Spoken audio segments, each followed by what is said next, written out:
Yes, hello again, and welcome to the Wrestling Skull podcast with a new theme, bit of new theme music, new logos going up. We did put it on there last night, but yeah, we're back and we're here for this Royal Rumble special review. As always, I'm your host John Scott, joined, should I say, as always, each and every week by my co-host Matt Essex. Matt, how you doing first and foremost? How's your week been? And leading up to the, what has been probably one of the biggest anticipated Royal Rumbles, I'll say, in a while, because of the whole thing when it started between Goldberg and Lesnar. It was kind of like announced sort of like a week after Survivor Series, so it's been quite a long build to this one. How's your week been first and foremost, and going into this one? Yeah, no, it's been a good week actually, yeah, and I did enjoy the weekend. You know, there was a glut of wrestling over the weekend, I guess you can say. Very much a state of two halves with this wrestling. You get NXT, which has a very distinct feel and very different to what we get at the Royal Rumble. Sure, yes, absolutely.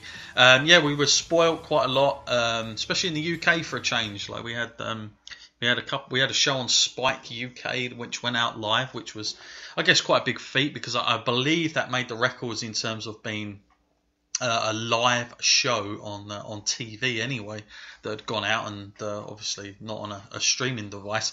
So that was quite cool as well. But as Matt said, we had NXT and Royal Rumble, and they were a little bit very different from one another. So this is the Royal Rumble review. We're going to get to questions later. Don't forget, guys, if you want to let me know, give me your thoughts about what you thought of the Royal Rumble last night, or any sort of potential predictions for the future after what we saw. Perhaps you've got a theory about tonight's Raw. Just drop us an email at the Wrestling Skull Podcast at gmail.com, and we'll be happy to get to that later at the end of the show, and we'll read a few questions out during the process as well. But Matt, let's start first and foremost with Saturday night, which was the NXT Takeover show, and lots of people have did email me in, and I'll try and wrap this up under one banner. But I think from most people, just as a summary here, Matt, the most people kind of made a lot of comments about how fragile they felt NXT had become, because normally we're used to having such a strong NXT takeover when we go into these big weekends. It's either like a SummerSlam weekend or a Survivor Series weekend now. So obviously they've moved them into San Antonio. A lot of people saying they may just be spreading this a little bit too thin now.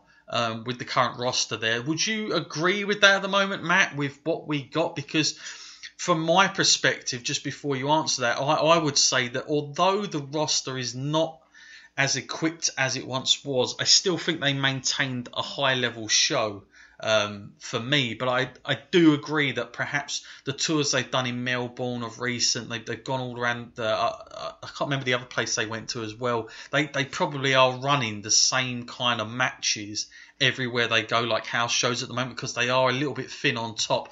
Would you agree with that, Matt, or do you think that this is what the NXT design actually is, and perhaps we've sort of surpassed a sort of huge crop of the sort of golden era, and it'll take a little bit of time to get that back again? I would say that before the takeover we just had, it was very thin on top, I'd say. Yeah. And they were running like a bit too close and a bit too tight there between the feud that they actually had available to them. But after seeing this one that we just had, then it's kind of changed my mind a little bit, because I think, this was a high quality pay-per-view. I really enjoyed every match that was on that card. The only thing is, I'm sure now that they can produce a great quality kind of pay-per-view, but their options would be limited. Like if someone was injured or there was something like that forced them to go a different route. Say, like now we're going to see, we're going to see like the tag team champions, aren't we now, the Authors of Pain, and they've got DIY, he's going to get their rematch. But then other than that, you can't really look at too many other tag teams now that are going to actually step into a feud like that at that kind of level. Especially when you consider people like the Revival are already overdue to be sort of taken up to the next level, to the main sort of roster. So it's a little bit tight under those circumstances. But yeah, I think they're definitely still capable of pulling off great pay-per-views. Yeah, they definitely are. And as I said, before, I felt like, although it was slightly, it looks slightly thin. I think it looks more thin on top than it does on the underbelly. I just think that they haven't probably got enough established guys to sort of do the main eventing with Shinsuke at the moment. And of course, with what happened with Bobby Roode. Bobby Roode in a lot of ways, Matt, has kind of like climbed that ladder a little bit faster than usual because they don't have as many, and of course Joe could only do so much with the feud that he's done. So they are having to do a lot longer stretches with the feuds. I felt personally that before Finn Balor went up, that the feud between Finn Balor and Samoa Joe kind of went on maybe that little bit too long. When some of those results should have happened a lot sooner, but. That's just my thinking on it. Now, Matt, we did get a few changes, a few happenings on NXT Takeover. Let's start with the top, really, whilst we're talking about Shinsuke Nakamura losing the NXT title, and of course Bobby Roode, the glorious one, Matt, making NXT glorious now with a title victory. What did you make of that match, and the having Bobby Roode go over the way he did, the way they worked it at the end? Was you in favour of that, or do you think that does that make Shinsuke slightly damaged, or do you think that's just a good way of doing it, the way they done the angle at the end? No, I think it works well for both guys. I think firstly, they do need. I would like to see Bobby Roode get quite a fast push, so I'm quite glad that he had the title that quickly. So maybe some other people have seen it that way, and that's why he's got the belt. But also at the same time, I didn't really want to see Nakamura take a hit from that and just lose momentum. So the whole injury angle is believable, and it makes Nakamura still look strong. I mean, he wrestled through the injury, I guess, and he didn't really just give up or anything, even when he was put in a submission hold. So definitely keeps that tough guy image going that he has. And also, they can say now Nakamura could be out for X amount of weeks, delay the rematch, because I think, they can't really give it to us again that quickly. It would be great to sort of delay that until WrestleMania season or something, because now we've obviously seen the plans that there wasn't too many people that were going to get a call up, this week from NXT. So if they weren't going to call up someone like Nakamura on that, don't really use him too quickly down there. Ration out what he has, and don't. Oh, have we got Matt there? Matt, you there, mate? Yeah. Oh, you're there. Oh, we just lost you at the right at the back end of what you were saying there. Just went completely silent. Sorry, I don't know what happened there. I was just saying though, don't give in to the fans too quickly and give them all of Nakamura at once. Ration that out a bit, sure. And hopefully this injury angle will keep him out of the picture until say WrestleMania season, and that will make a great way to sell a pay-per-view to see the rematch of that. Because obviously this one was a little bit tarnished because the finish wasn't 100% clean, so. That way, and then market it that way, saying who is the real better guy. Then I think I'd want to know. I would watch that as well for myself. So I think that'd be pretty good.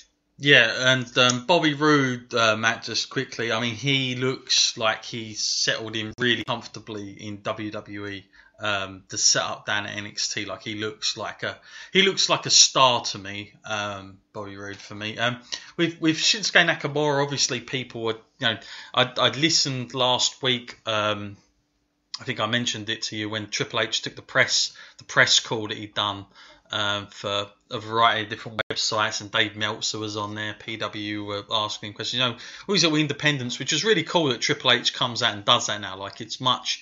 It's much more transparent than it used to be, and he doesn't mind talking about a whole host of topics. And one of the things that come up, Matt, was of course a lot about the UK, but the other thing was about how do you decide if a guy like AJ Styles goes straight to the roster, and yet a guy like Shinsuke or Bobby Roode goes straight to NXT? And he said that he recently had a conversation with AJ Styles where AJ Styles actually turned around to Triple H and said, from now on, no guy should just come on the WWE roster, because it took him far too long to get used to the WWE setup and product of how to, do that WWE style presentation, what with the cameras, and just the TV feel of things. So AJ Styles is now, pretty much saying that even as good a star as he is, he could have done with NXT like under his belt for about 4 months, and he actually said that he kind of regrets that.